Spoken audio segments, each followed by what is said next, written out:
All right.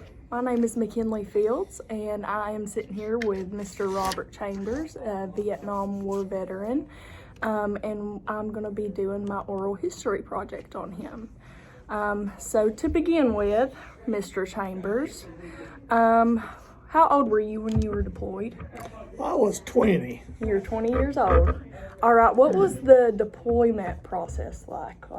Explain to me what... Well, actually, it was scary. Okay, I'm sure, yes.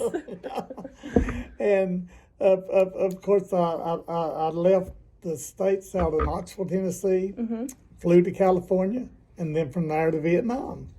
So how long was the flight? Do you remember? Well, from California to Vietnam was 20 hours back then.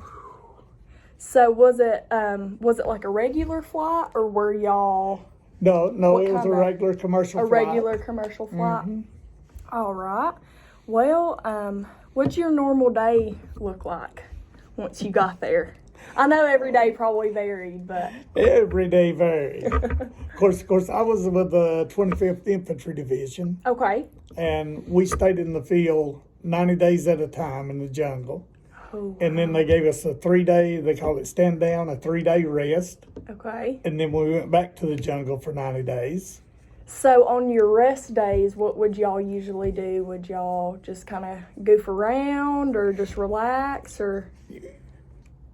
You probably wouldn't want me to answer what we did No, on those 3 days. I'm Well, sure. I tell you, when they brought us out of the jungle for 3 days, the Army didn't want us to think about where we was at and what we was doing. Right. So they brought us back to this huge motor pool in a base camp called Pain Inn. Okay.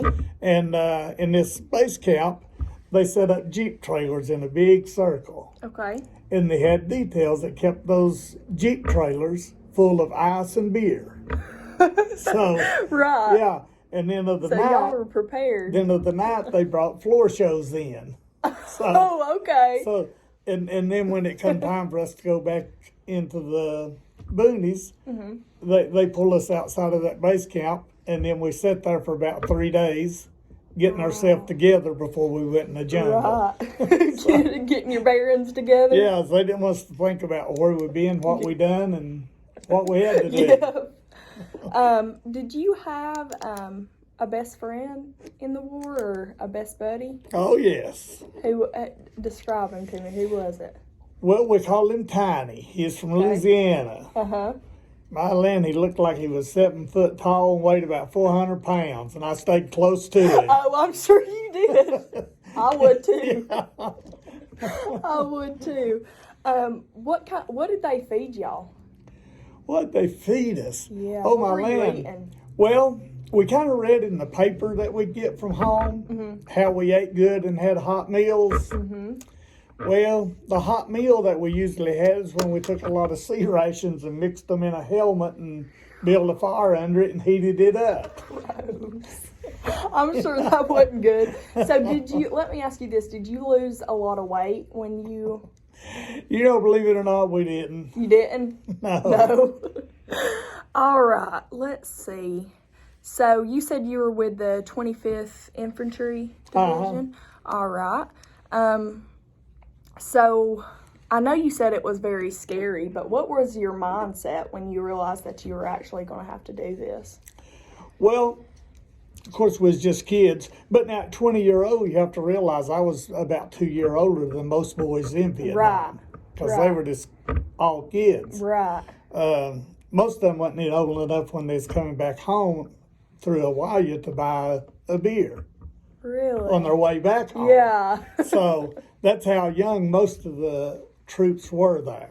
Wow. And I turned 21 in Vietnam. I turned 21 on the Cambodian border going into Cambodia. Oh, wow. And Okay. but I think really you were really scared for the first couple of 3 weeks. Then you got the feeling you wasn't going to make it out of there. So then you were just mad. Right. So Yeah. So you really wasn't. I'm sure it was a... Yeah, you wasn't really like scared then because you just kind of didn't figure you was coming home anyway. Right. But then you kept a little short time calendar, and what they consist of, like mine was spelled out home in big black block letters, Yeah. and it was squared off in 365 squares.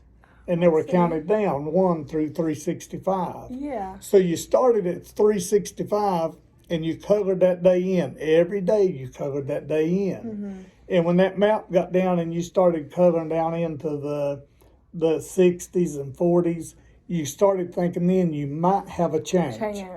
And the lower that calendar got to number 1, the more scared you got. Oh, I'm sure. I'm sure. You know?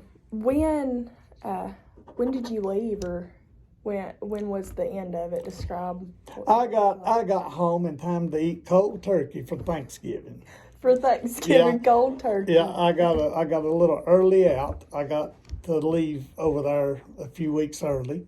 Yeah. And how that I knew I was leaving, we were in the field, and the top came out, which was the top sergeant, come out, and for whatever reason, I guess you tell by my voice, they call me hillbilly.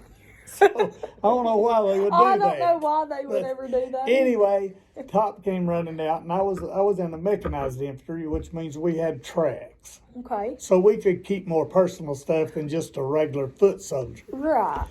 And he came running across the yard, because like I say, I had a couple of weeks left. Yeah. And he came running over through there. It was evening time, and they were bringing water in, and they would bring clothes in. We never done laundry. We wore them until they more or less rotted off, and then we got new clothes. Yeah. And the chopper was coming in with a big sling under it with a water tank and some more supplies. And Top come running over there, and he hollered, "Hillbilly!" They just radioed in and said, "You're out of here if you can make it on that chopper." And he said, "You want me to tell him just to pick you up in the morning?" I said, "You tell him hit the ground. I'm ready." And I turned around. I grabbed the ammo can that had my letter writing paper in it and the pictures of people at home, and I grabbed that ammo can and my rifle, and I looked at the boys in my platoon, and I said, "You can have everything I got." So, I left there with that little ammo box with my personal stuff in it, and that's how I started my journey home. That's interesting, Robert. Well, thank you for answering my questions. I know, like I said to you a few days ago, I know some of this is a little hard to talk about, so I appreciate that you're willing to speak on it a little bit, and thanks. Oh, we had fun. Good. GIs have fun anywhere they go. I know you're always telling me stories, so thank you. All right, thank you.